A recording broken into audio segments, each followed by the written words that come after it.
Hello, everyone, and welcome into episode 36 of the Stomp the Bus Show. I'm your host, Mark Harris, and we're coming at you day before the spring game on the 15th. Very exciting time in ASU land. You have the Masters champion and John Rahm. John Rahm. ASU baseball just can't stop winning.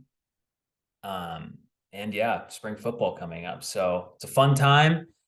And I'm actually going to start this with not quite the most fun conversation because we're going to start with basketball, ASU men's basketball.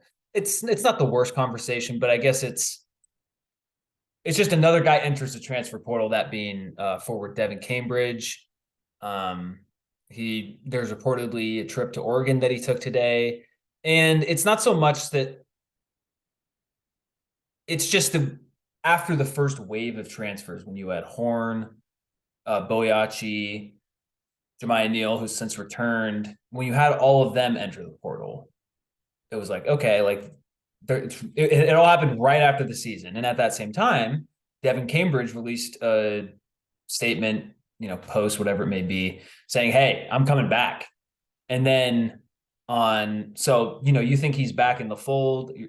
You're right. All good. You got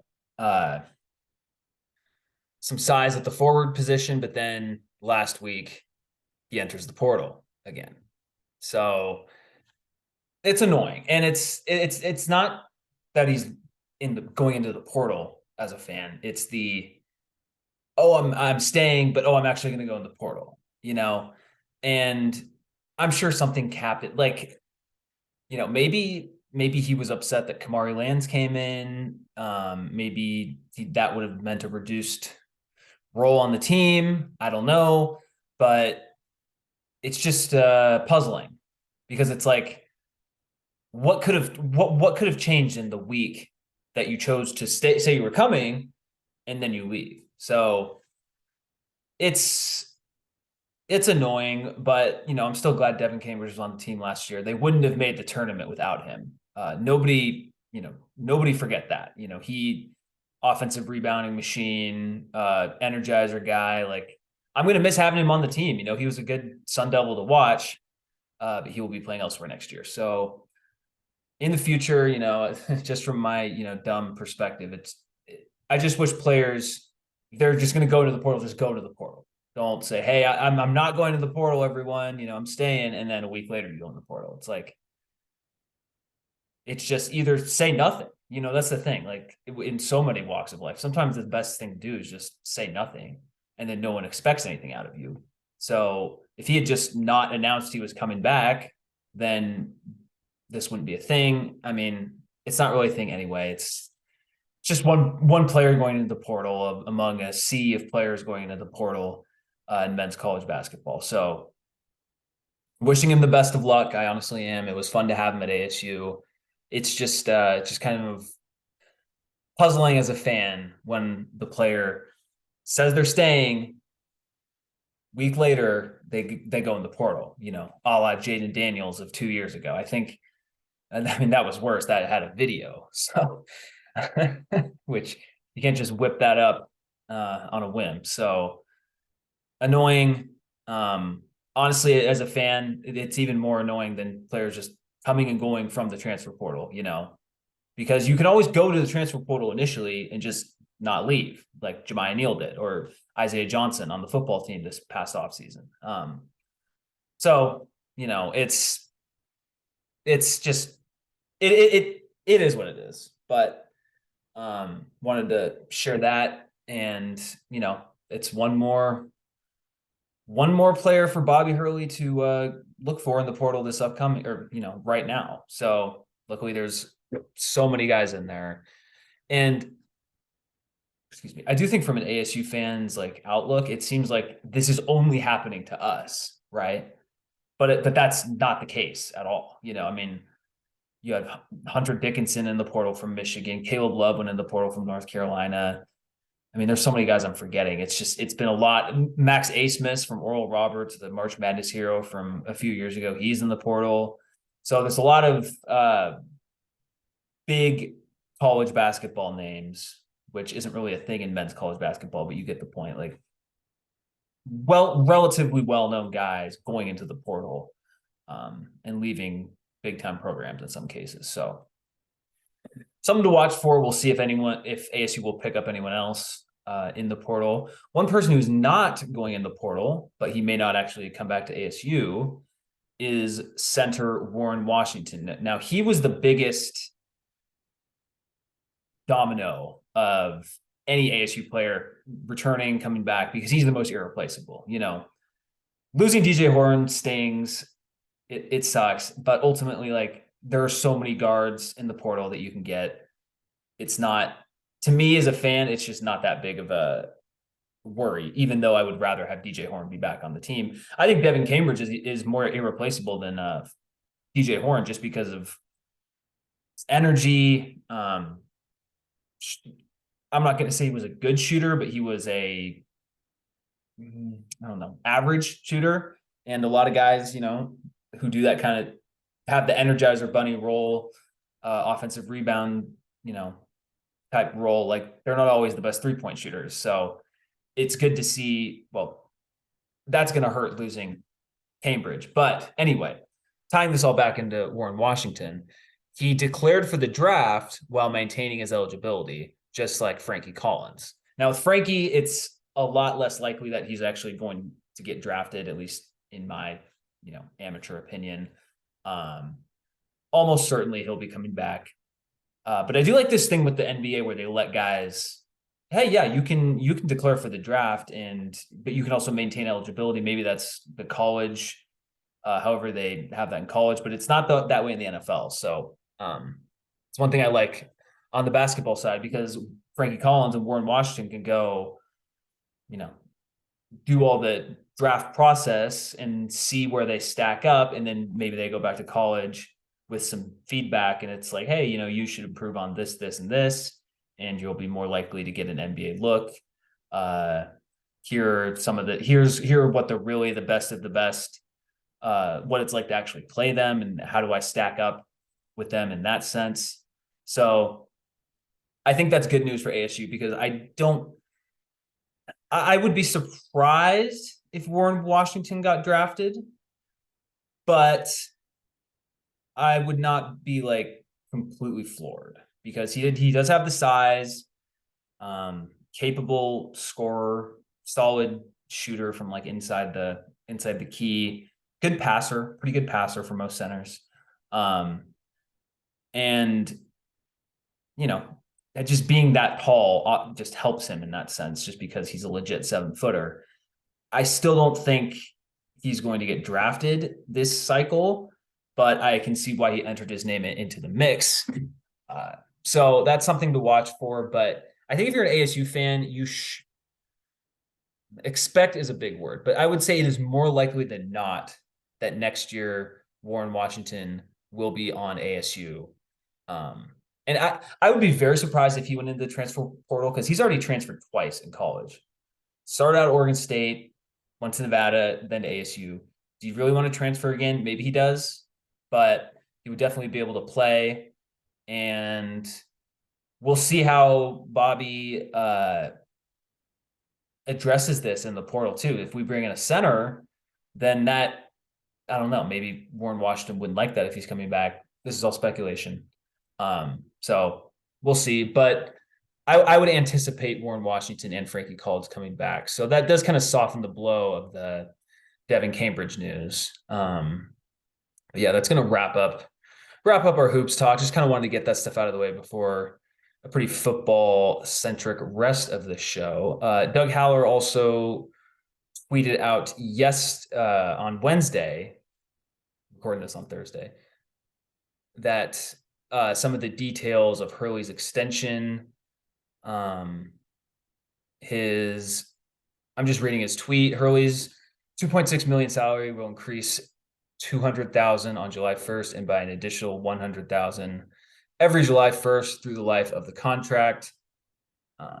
So he's already set to receive a $500,000 retention bonus on the 1st of January coming up, 2024. So,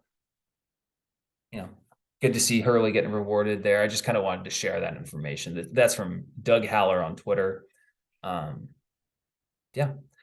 So ASU basketball. Hopefully, what I'm really hoping for is that there's really just not that much more news about ASU basketball going forward, because it's I just feel like this team is probably set up enough when you factor in Amari Lands and Malachi Davis.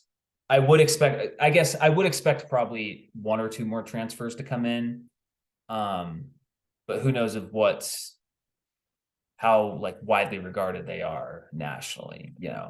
Malachi Davis came from JUCO, not super widely regarded just because he was a JUCO, while Kamari Lands a little more highly regarded because he was a former 4-star recruit on a bad Louisville team, but it's still Louisville and people, care about that program. So we'll see if they bring in anyone else. I would anticipate that they will. And maybe a better phrase is not no more news about ASU basketball, but just not that much. Like maybe you hear a story of a day of so-and-so transfers in and everyone's like, okay, cool. And then we move on. So ASU basketball talk for you. All right. Spring game is tomorrow for most of you listening. I'm recording on Thursday, but Thursday night. But for most of you listening, the millions out there that do across Sun Devil Nation, more like the dozens.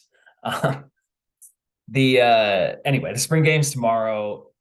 This is the most excited I've been ever for an ASU spring game, and not by a significant margin, just because there's so much new information and just new players. What is the offense going to look like? What is Brian Ward's defense going to look like? And the backdrop to all this, in my opinion, is Dillingham is saying, hey, I want 45K at that spring game. I think there is no way that there's going to be actually 4,500,000 people that show up to the actual spring game in Sun Devil Stadium. That is a lot for a spring game in the middle of April, Arizona, where the weather's still nice. And, for someone like me, this is one of those weekends where it's like one of your last chances to do a hike in the valley before it gets too hot.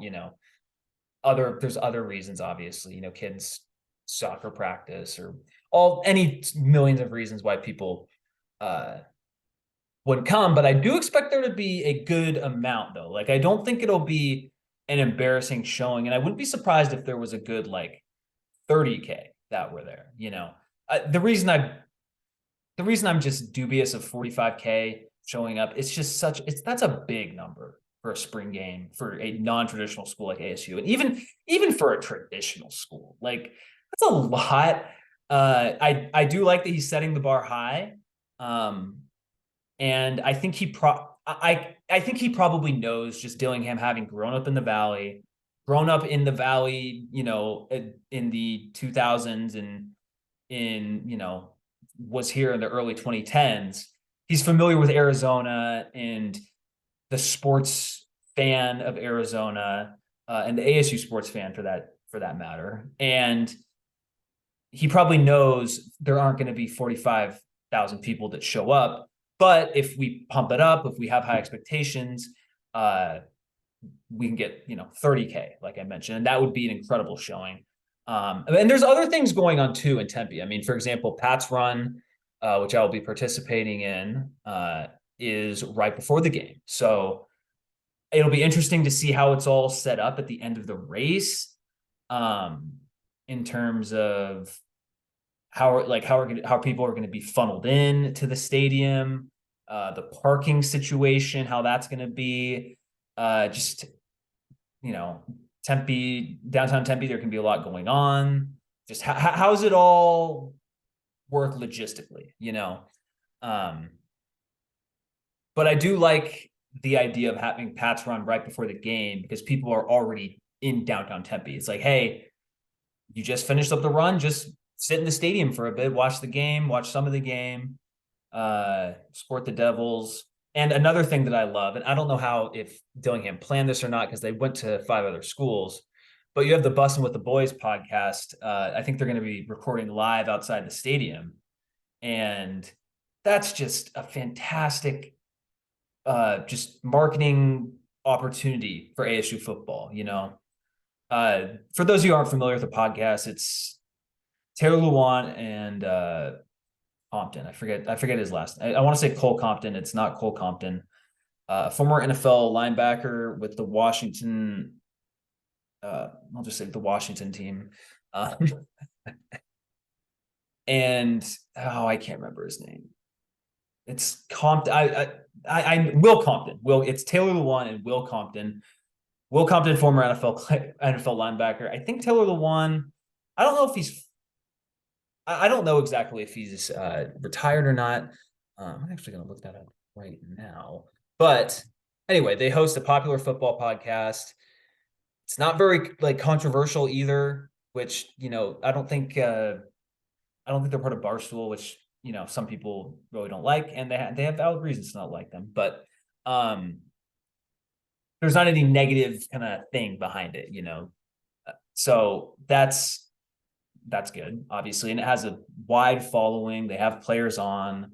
They're great on social media. So if you're just some average Joe football fan in Kentucky and you're just scrolling Twitter on Saturday and you follow the Bussin' with the Boys podcast and they're doing an interview with Kenny Dillingham and this guy seems interesting, yada yada, and then growth of the program, exposure, and this is all good. These are all good types of exposure because can't lose the spring game. It's all going to be good. Good vibes in Tempe for that game. And that's just kind of the atmosphere. That's the big thing I'm really interested in from a non on the field perspective,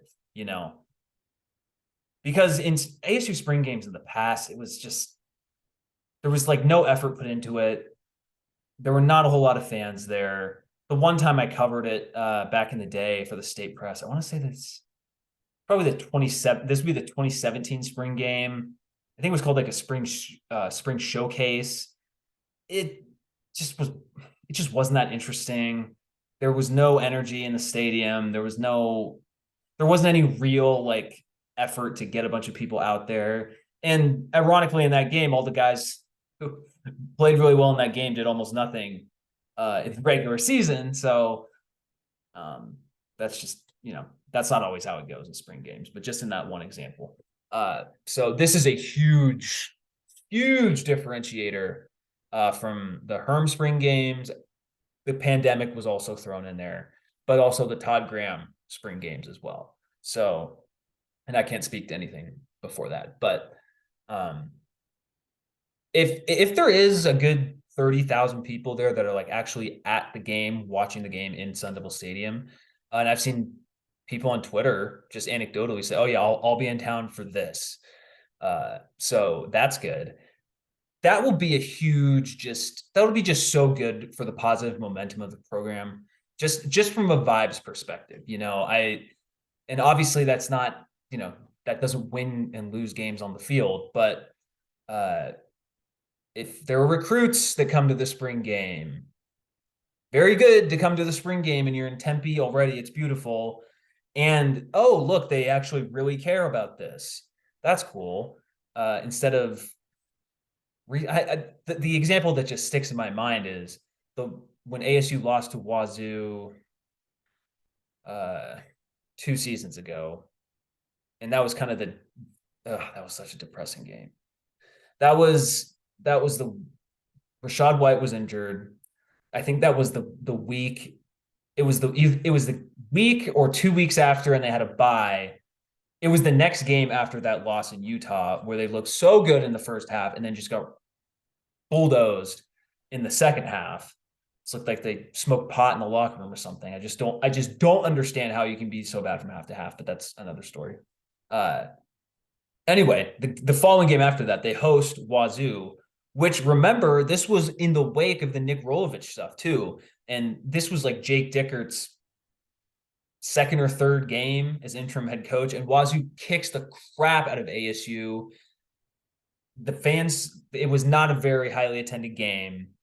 Jaden Daniels had probably his worst game as a college football player. I mean, he was throwing a bunch of picks. He threw one across his body like early in the game. And me, even just a dumb fan in the stands, I could tell that the guy wasn't open and it got picked off. And it just had a terrible tone for the entire game. If you go back and look, it was one of those games where like the final score was like 35-17. And it wasn't even that close. Like Wazoo kicked the living crap out of ASU in that game. And the reason why I bring this game up is because ASU, I remember seeing a tweet that day of it was I forget. I think it was Cyrus Moss who eventually went to Miami. And he was like, "I'm visiting ASU today," and I was like, "Oh, cool. At least like we got someone. At least like he's still interested in us because at this point everyone knew about the allegations and the investigation and all that." But apparently he made it out to the game and he got to see just a very bad overall performance if you're selling ASU football to someone else. You got to see them get blown out on the field, fans not really be there. Like it felt like half full. And I remember later on in the game, like you could hear like the insults from the fans just because there weren't that many people there. So it was just a bad, bad environment. And you could get the complete opposite of that if things go well at the spring game. Like I said, I'll be there. I'm going to be running Pat's Run beforehand. And I'm very interested in just seeing who kind of pops, you know. There have been a lot of reports of the defense really doing well in these scrimmages. And so I think that's really encouraging. I do, because I trust this team to figure it out to a decent point on offense, just because they do have guys who produced in college before. That Dillingham is proven that he can, you know, draw up good offenses. So I'm not worried. So if they like take a little bit of time on that end, that's fine with me. But defense is very encouraging because a lot of new guys, just like the offense, new coordinator. And it's kind of a chaotic scheme just from the way Dillingham described it. So I'm just excited to see how that looks. Safety Shamari Simmons, I think it's Shamari Simmons. He has just been from the reports I've seen on Twitter. I mean, he's just been all over the place.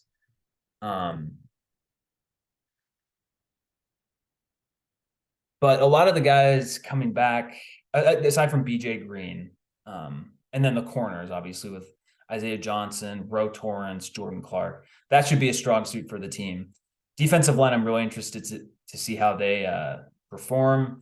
Like I just mentioned, you've seen good reports from BJ Green. He was another guy who entered the portal, then came back. So could be collective stuff, could be change of heart, who knows? But glad that he's back on the team, and I hope that he could have a huge season coming up. He didn't produce quite as much last year, but his freshman year, I think he had like 5 sacks. Like that was a really good year from him. So it's not surprising to see him do well. Do well in spring football practice. But I'm very interested in the offense. And I think it's so much of the so much of the attention has gone to the quarterback battle, and rightly so. I'm very interested to see how that plays out too. But I'm more interested to see how the running backs look, you know, because you're really only bringing one guy back who played last year, that being Tevin White. And Tevin White didn't even really play that much last year. So excited to see how he looks. He's like 6'1", which for running backs, that's pretty tall. And he was a 4-star recruit coming out of high school. I think he was the only 4-star recruit in his class at ASU, which shows you how recruiting was going. But when he played last year, he looked good. And so I'm really excited to see how he looks in the spring game, and then Cam Scatabo, the transfer from Sacramento State, who just tore it up at Sacramento State, just set records, piled up yardage on the ground and through the air. Very, very anticipated. Uh, very excited to see how he plays. There was reports at practice today that he was like trucking dudes, and Dillingham was just so excited, like describing him. And I'm just so ready to watch this guy, because Scadabo's a smaller guy too, just in terms of his height. And that's so tough to deal with as a tackler. I mean, he's already all these guys with balls and muscle anyway. But if you're trying to tackle him and he's already shorter than you, he has the leverage, like it's impossible. And I just want to see how they involve him. Because he can do a lot of stuff out of the passing game too. So that's very interesting to me. DeCarlos Brooks as well. And then I don't know if Javen Jacobs counts as a running back. I think he's one of those guys that can kind of be used both ways, but his name has popped up a lot. Just in the reporters you follow, we're at spring practice. He's looked really good. Local kid out of Saguaro High School a few years back. It'll be interesting. Like, will they use him in like jet sweeps, out of the backfield type stuff, screens? Maybe downfield passes to him. Who knows? He's been playing well, so excuse me. That I'm excited to see the ways they can scheme him up. My bad for using the word exciting over and over again, but there's a lot of good vibes with this ASU football team, and just with so many new guys coming in, that's really what excites me, is because you have a new offense, you have all these new offensive weapons. We talked about past shows, Xavier Guillory, the wide receiver prospect from Idaho State that transferred in. He's looked great at practice. His route running has really stood out. And I was listening to him on the PHNX Sun Devils podcast. They do a good job with Anthony Totri. And he was saying how wide receivers coach Rashad Samples is like he'll drill down on these route running stuff. And Giller was saying how like, oh, all the clips you see of me playing well, like there's a bunch of times where I, get coached by the coaches. So in terms of my route running and all that stuff, and basically he's just saying like, these guys are very detail oriented. Like they want the routes run exactly right. And that's going to pay off so big in the season. I mean, Elijah Badger's already hard enough to cover. And then when they're being coached to just be great route runners, it can be such an equalizer in terms of athleticism, I mean, you say guys in the NFL that aren't the most athletic guys, but they are master technicians with route running.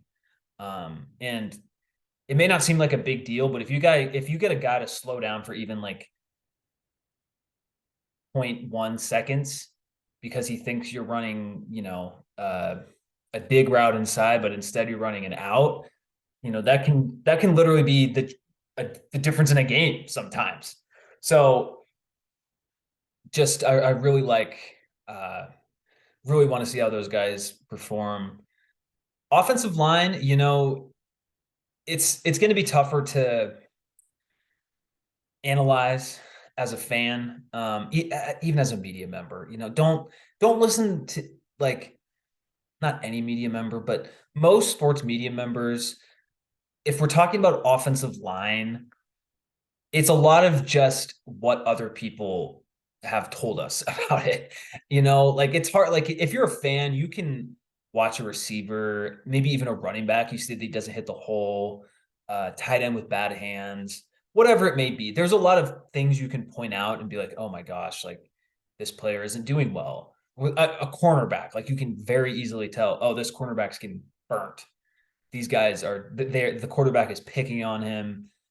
He's off the line of scrimmage so much because he doesn't want to get beat deep, yada, yada, yada. Quarterback, bad read, all this stuff. Offensive line, it can be tough because there's different blocking assignments.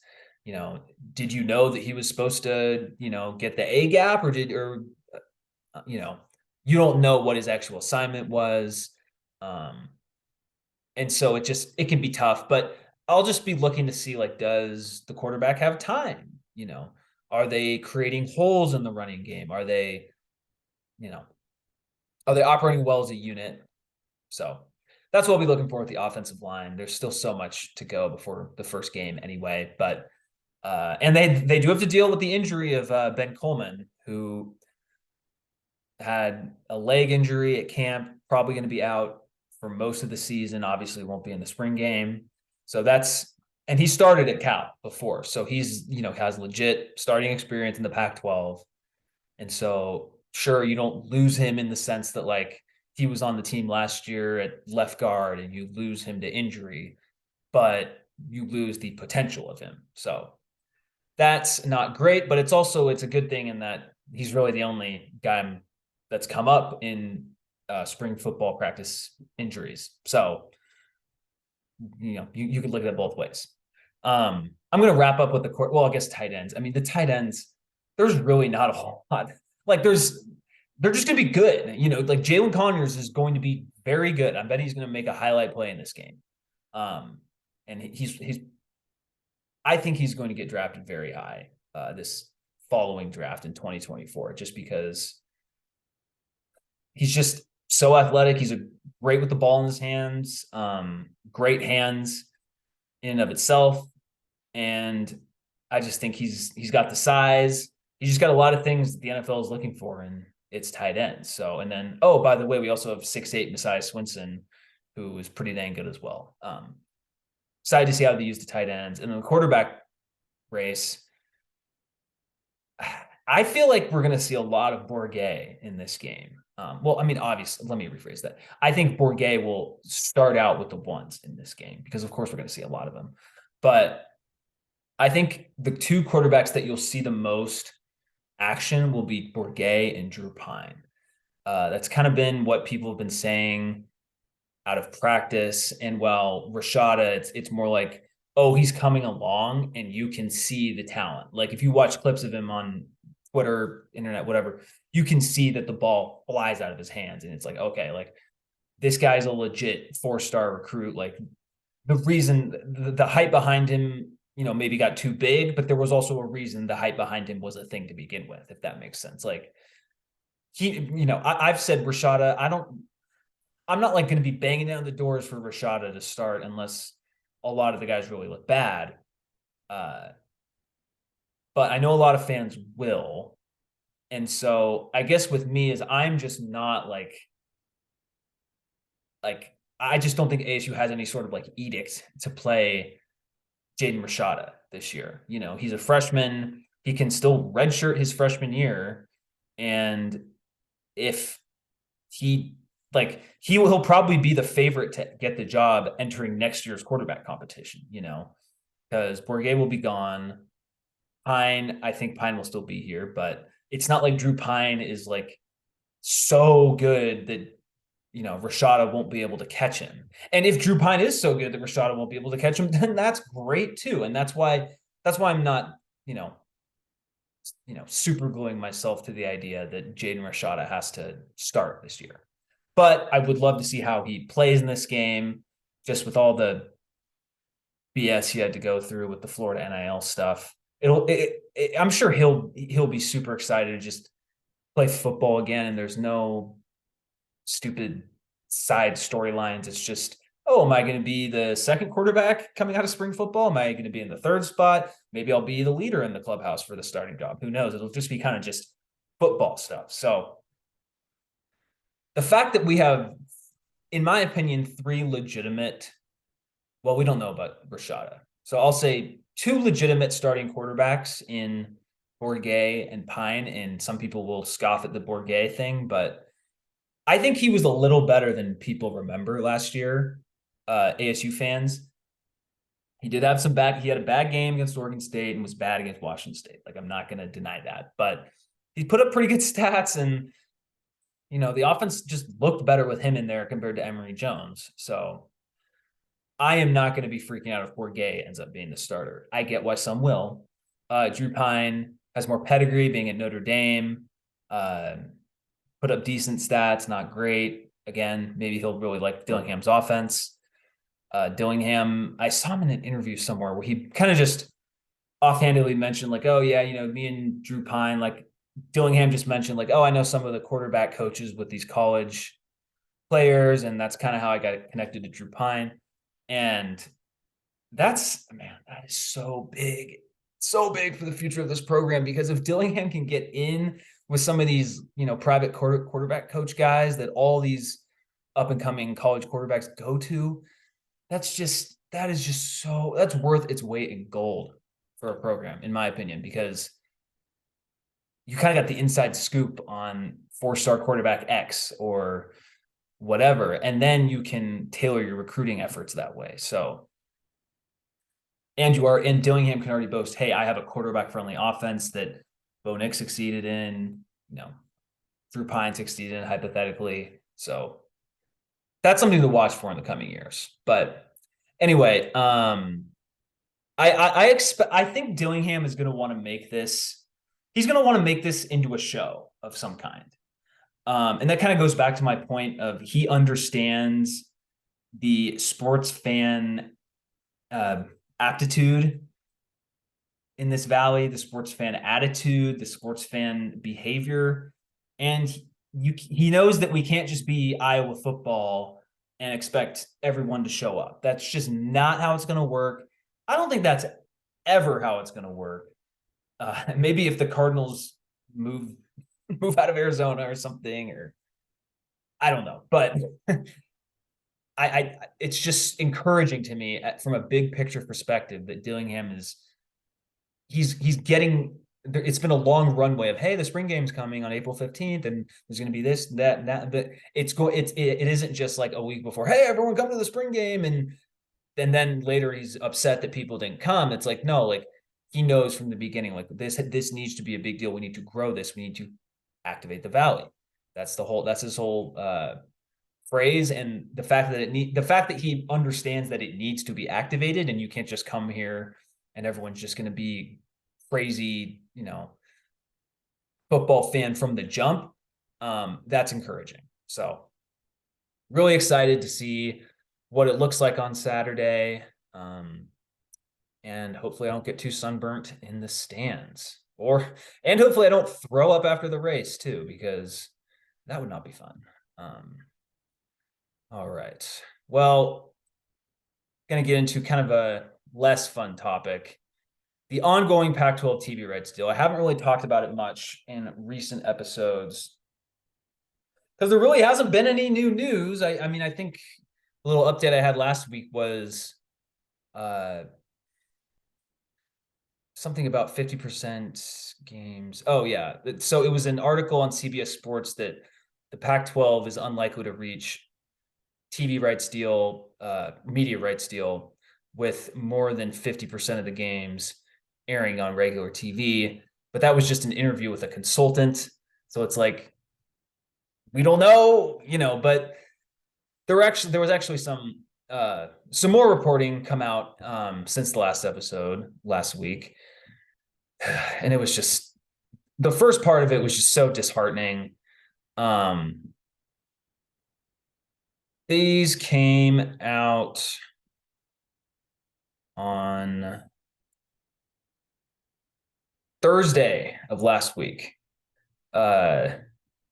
Basically, it was tweets of, hey, a lot from The Athletic and ESPN, tweets of, hey, they're moving back the deadline for the timetable for the Pac-12 TV deal to late spring, early summer. And when I saw that, I wasn't really that upset. I was just like, okay, like these things take time. And I do think that, honestly, but it's just why does the deadline keep having to get pushed back? That's the annoying thing to me. And why were you so public about they've been public about a deadline? First it was, mid-October, then it was, in the beginning of the new year, then it was right before March Madness, then it was mid-April, now it's late spring, early summer. It's just like, okay, like it just doesn't seem from the outside that it's going well. And then you get the tweets and reports that this is from Max Olson from The Athletic. The Pac-12 is talking with the CW as its TV deal negotiations extend to late spring or early. And look, the actual like real life of the Pac-12 being on the CW, I don't think that's as bad as people like make it out to be, because it would be literally over the air. Like everyone has the CW channel. But in the context of this whole Pac-12 media rights storyline, I guess, it looks so bad because the CW, for one, is not a real sports network. You know, their only partner is Live Golf. And so is that what you want to be, Pac-12? You want to be on the same network as the CW, as Live Golf, on a, you know, a TV network that is not known for sports at all. It's known for, you know, teenage dramas. Um, and that's it doesn't, I don't know how much like that report affects anything materially, but perceptually, it's like getting punched in the face from a heavyweight fighter, because immediately after that, the memes were everywhere. And I don't blame anyone for doing that, because a freaking conference is having reports that their TV deal is going to be on the freaking CW. Like, I get it. I get why people were making jokes about it. Even though if it does happen, it may not actually be that big of a deal, but when you combine it with the fact that, hey, you know, we're moving back our media rights deadline that we self-imposed basically, and there were a lot of presidents who said, hey, you know, mid-March, mid-April, around then, and then that comes and goes, and it's like, oh, it's actually going to be late spring, early summer, so whatever. But it just doesn't inspire a lot of confidence on the outside. And I'm going to couch what I'm saying by that. Ultimately, like, there are very, very few people who actually know what's going on. And you'll kind of see that as I explain some stuff later in the video, because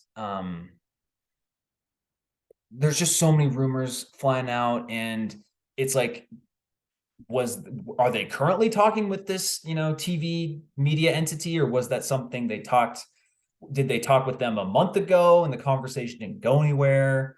Like, what is the capacity of, like, are they just going to have a little bit of games on there, or no, is it going to be the cornerstone of their entire media rights package? So it's all just confusing, and it just leads to rampant speculation. All these this week there were reports of, Colorado is imminently going to go to the Big 12, and then their AD quote tweets one of these anonymous source conference realignment news merchants, and basically says there's no truth to that at all. So now it's like, oh, okay, I guess.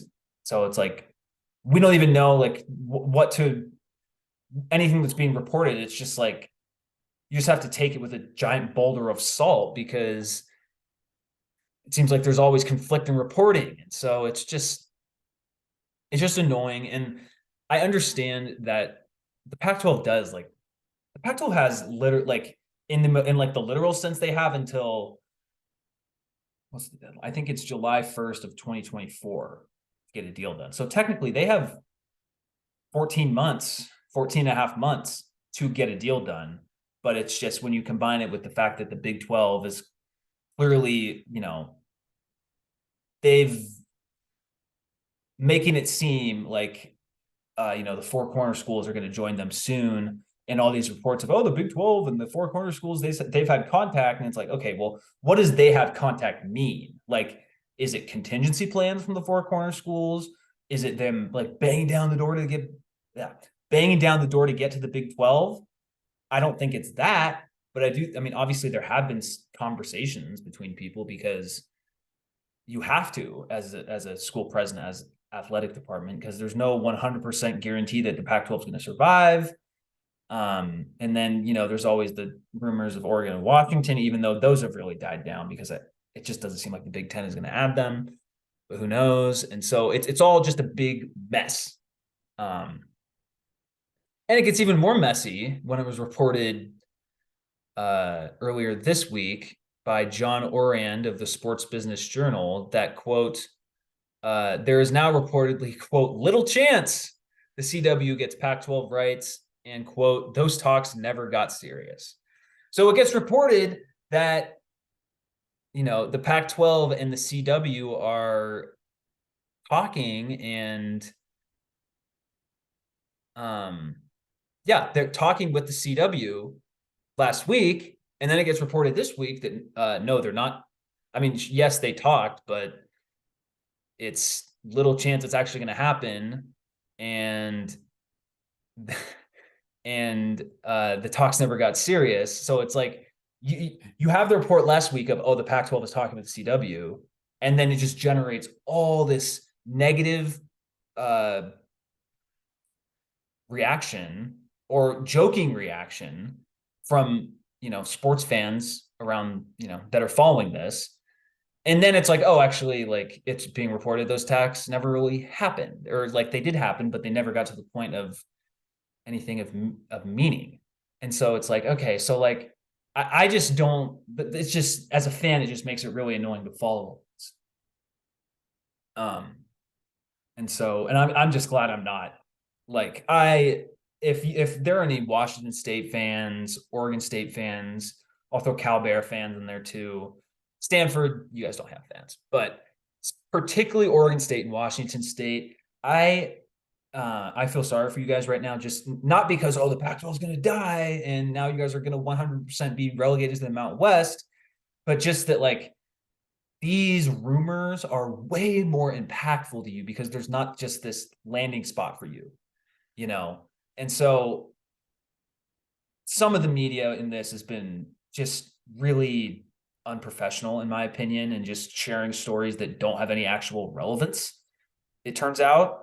Some of it is just the complicated nature of this. And so I do think that has to be factored into it. But it just makes me like when I saw the CW stuff, I was like, okay, well, like, I had been on team. I could see the Pac-12 staying together. And then you see the CW stuff, and it's like, okay, there's no way, like, things can't be going well for the Pac-12 if they're like, hey, CW, what's up? But then it gets, oh, actually, they're not talking. So it's like, it's just very annoying. And you don't know what's true. And that's gets compounded as it drags on and on and on. And like I said, the gap is filled with speculation and rumors. And what bothers me about the Pac-12 is it's like there's no PR campaign back from them. The Big 12 is completely controlling this narrative. And, that I don't know if that does anything, like, in the real world, I guess is the right way to phrase it, or wrong way. I don't know. But I don't know if it tangibly does anything, that having the Big 12, like, right now, everyone just thinks the Big 12 is going to survive and the Pac-12 won't. Like, that is the common thought process for the average college football fan who is following this, right? And I can't blame them because of how aggressive the Big 12 has been, and in their part, getting a deal done earlier. But there may not be any, like, reality of that at all. And the Pac-12 presidents who've spoken out, don't seem to be like, oh yeah, like, we're going to join the Big 12. I mean, I get that they're not going to say that, but you have Pac-12 athletic directors, and they're not as connected, saying, this is happening. I think it's very wise to go back and listen to Mark Harlan of Utah athletic director. He gave an interview, and you could just tell in the tone of his voice that he was just, like, so done battling all the rumors. But when a deal doesn't get done, there's just going to be more rumors, and every little morsel of information gets twisted, and the quote, it's everyone has their little spin on it, and so then rumors grow from there, and it just becomes this big mess. When in the negotiating room, maybe everything's moving along fine. But okay, so excuse me. Ultimately, as I talk all this out, I don't think everything is moving along fine. Okay. Because if it were, they would have a deal done by now. And we're in mid-April. I'm not saying this in March 1st. But it's clearly not going perfectly well. But just because it's not going perfectly well and it's getting pushed back a bit doesn't mean that these schools are 100, like they're ready to go, leaving to the Big 12 the next day, because there have been a lot of reports on, coming from the Big 12 or Big 12. I don't want to call it Big 12 media, but people, there have been a lot of reports of like, oh, it's imminent that Colorado and Arizona are leaving. And, a lot of those reports were from like 2 months ago, and literally nothing has happened. So I don't know. Honestly, like I'm like I opened this up with, I'm fine with like the media rights getting pushed back, but just because like ultimately who knows how it'll actually all turn out. And again, they do have up until like the end of June 2024 to get this done officially. Obviously, you never want to go all the way up to the 11th hour in something as big as this, and I don't think they will. But yeah, it's just been such a mess from a public relations standpoint from the Pac-12. And that's the thing, that even if the Pac-12 does survive, that's one thing I won't love about it surviving. As someone who generally does want the league to survive, I don't want all just the BS that comes from the league and the school presidents, if we're being honest. And I think their idea is like, oh, we'll just send out a statement that's saying that we're unified. We'll just go in and have a few interviews, and then everyone will, let this go and move on to spring football. And that's not how it's going. People, I don't think they realize just how interesting so many people find conference realignment, including myself. And with that interest, people want storylines.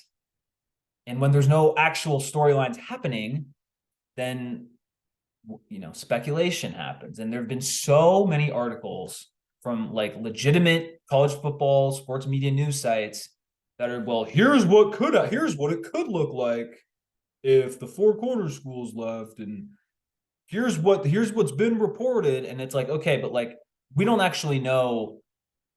Ultimately, like these presidents have to make the decision that, hey, we're gonna go, So I'm just kind of talking it out. But it's so frustrating that the news cycle from last week around the Pac-12 happened, and I'm not even blaming any of the media. I'm blaming the Pac-12 for letting it get to this point. So, right now, and it's just so weird because it's like we don't really know what's going on in the room. It feels like there's been so little of like what's actually happening that's known to the public. And yeah, so I guess if you're an ASU fan and you want them to go to the Big 12, then that could very much still happen. And I am not like running to the Big 12, but it's also good to know that you have a lifeboat off the potential sinking ship of the Pac-12.